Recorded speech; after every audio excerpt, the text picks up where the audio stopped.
Welcome, friends, to another Wolff Responds. I want to call this one the BRICS, another step forward. The BRICS have just had, I believe it's their 17th annual meeting in Rio de Janeiro, Brazil, hosted by the leader there, Mr. Lula. And I want to talk about the significance of this institution, the BRICS. Next year, it will be hosted by Mr. Modi, the leader of India, and I believe it will take place in India. They welcomed a new member, Indonesia. I want to remind people Indonesia has a population of 280 million people, only a little bit smaller than the United States. The BRICS again, for those who may still not know, Brazil, Russia, India, China, and South Africa. They also have a dozen partner nations that are part of the BRICS and are slowly and steadily being integrated into them. Before I talk about the significance of their meetings and what they've decided to do sooner, some later, I want to also mention a milestone that they achieved just a few weeks ago, when it was announced that they just crossed $1 trillion. That is the value of the trade among members of the BRICS. $1 trillion worth of trade. Why is that important? Well, it's important because that's what the BRICS is about. Doing international trade on their own, out from under the domination of the United States. And that's indeed why the BRICS are important. They are not anti-American, as Mr. Trump casually likes to say.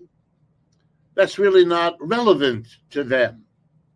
What they are interested in doing is becoming a part of a world economy that isn't anymore dominated by the US dollar as the global currency, by the US military as a kind of policeman for what trade can or cannot happen, as the source of goods they have to buy, markets they have to sell into, money they have to borrow, investments they have to secure. The United States came out of World War II dominant. All the other potential competitors had been destroyed economically and often also militarily and politically by World War II. And by that I mean Japan, China, Russia, Britain, France, Italy, Germany, Canada, you name it. They could not compete for one reason or another. The United States, king of the hill. Now, of course, any reasonable person with even a minimal grasp of history would have known that these were very special, very odd circumstances, and that the dominance of the United States, the dollar as the global currency, the United States as the producer of all producers, whether it was manufacturing or services or financial instruments, didn't matter. The U.S. dominated. It had the atom bomb. It had the overwhelming military, etc.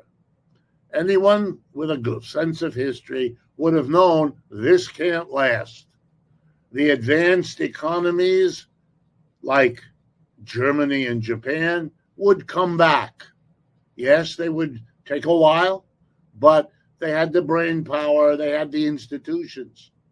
And then there were the countries in Western Europe that had also achieved quite high levels of development.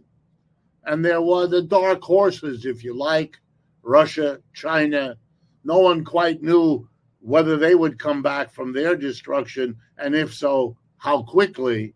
No one imagined what the Russians could do, and no one even had the faintest idea of what the Chinese proved they could do after World War II. Well, Americans were a little naive. They indulged themselves in believing it would last forever. Well, it didn't. And we now know that, but the BRICS is the most organized global manifestation. And that's why it's important to take note of the annual meeting they just had in Rio and the fact that they are bigger than they have ever been before, that they're doing more trade with one another than they ever did before, that they're borrowing money and making investments in one another more than they ever did before. And all of that is happening outside of and out from under the control, the domination of the United States.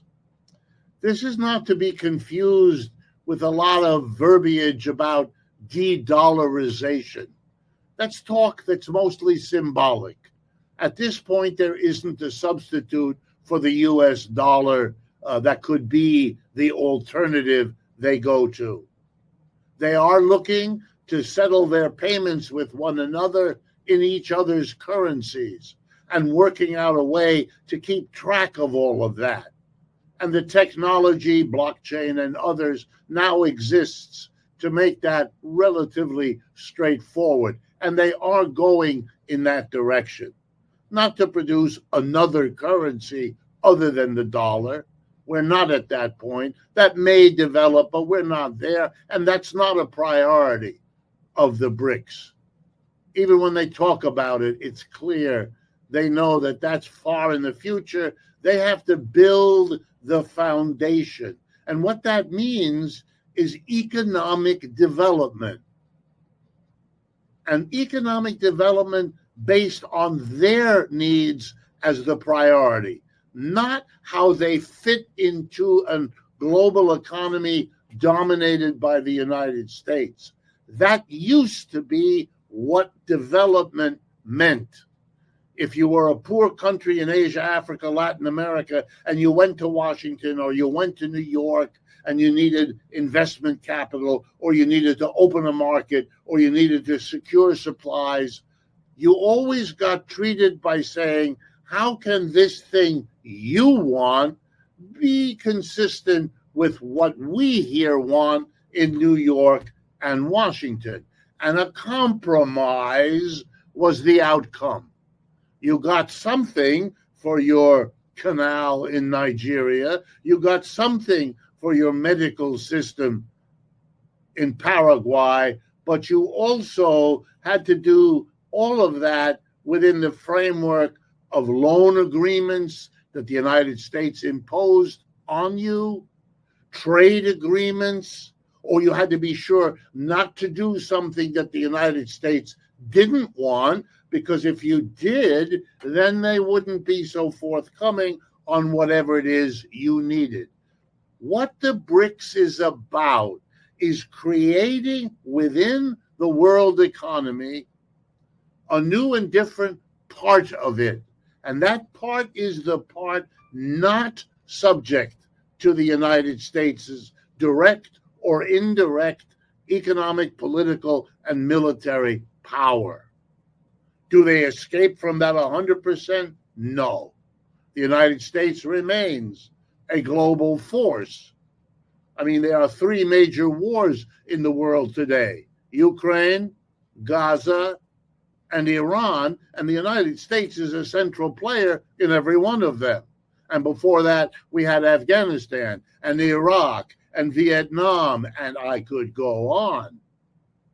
So the world is not free of the United States and will not be for quite some time. But the relative position of the United States is shrinking. and it has been for 50 years.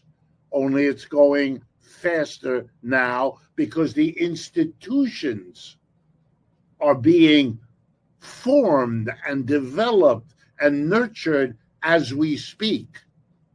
It is no longer appropriate to talk about the United States being challenged by the economic powerhouse that China has become. That's still true, but it isn't the main story. The BRICS are the main story. China is the key part of that, no question. But the BRICS are much bigger than just China. And they are the new phenomena of the world economy and need to be understood in that way. They are quite different one from the other. They have clashes in their cultures, their religions, their political ambitions, their military capabilities. They have arguments. They will have more of them. They don't all look at the Israeli activity in Gaza in quite the same way, and so on. But whatever those differences, they are carving out a space in the world economy that is a new option for everyone. And I mean everyone, every company working internationally, every business, and every country is rethinking strategy. How do we grow this business? How do we diversify the people we borrow from, the people we sell to, the alliances we as a country make?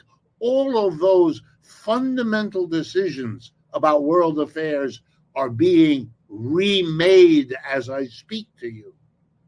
Every country, every business is realizing that the world economy in which they are groping their way to a future is in the process of a fundamental change, and the BRICS is the absolute core of that. The BRICS together now account for about 35% of the world's total output of goods and services. 35% of the aggregate GDP of this planet. The G7, that's the United States and its 6 major allies, Canada, Japan, Britain, France, Germany, and Italy, only account for 27, 28%. So the BRICS are already a bigger, richer, wealthier part of the world economy. That's why every company has to rethink its strategy. You can't focus on the G7, which for many of them was what they did kind of automatically for the last 75 years. That's not happening anymore. If you send a trade delegation to Washington and New York, which many of them do still, as soon as they're finished in Washington and New York, they go to New Delhi or Beijing or Sao Paulo in Brazil, and they present the same project. And they say, who can help us more? And the BRICS have gone out of their way, as I'm sure they will in the future, to carve their place in the world economy. And they know that the way to do that is to offer a better deal than you can get in the West. They're not stupid. They know the game. It's just like if a new brand of soda pop is available in your neighborhood, it might offer a cheaper can or a cheaper bottle than the traditional soda pop in order to get you to try it, in order to get you to see that it's good, etc., etc. That's what's going on. Conventional marketing, if you like.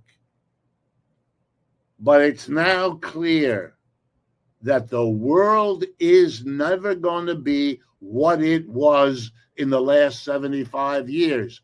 Peculiarly, oddly, anomalously in the history of the world economy dominated by one country. Even the British, in the era of the British Empire, before the American Empire, didn't have the kind of control, never had the 800 military bases that the United States maintained, etc. So in a way, the United States peaked, its empire peaked, and it is now being challenged by somebody who has already surpassed the United States in number of ways. Militarily, you can see it in Ukraine. Economically, you can see it in China. Technologically, you can see that in China too. And I could go on. But that's my point. Pay attention to the BRICS. Don't dismiss them the way Mr. Trump does. That looks like ignorant behavior of someone who wants to bully his way through by pretending none of this is all that important and threatening the BRICS, which Mr. Trump also did. He indeed threatened countries that, quote, align themselves with the BRICS, whatever exactly that means, might be subject to tariffs or who knows what else. Let me conclude by bringing this all home a little closer. I believe for the first time, the meeting of the BRICS in Rio de Janeiro had as one of its participants, I don't think they had the right to vote as full members did, but they were there and welcomed to participate in all the discussions, was the country called Mexico. The chickens are coming home to roost, and we all better pay attention because it's going to affect everything. If interventions like this strike you as useful, please share them. That's why we make these videos with your roommate, with your workmate, with your family, your friends. It's a way of spreading the understanding that these are all devoted to develop. And of course, if you could help us defray some of the financial costs of making and distributing these videos, that would be enormously appreciated as well. Thank you.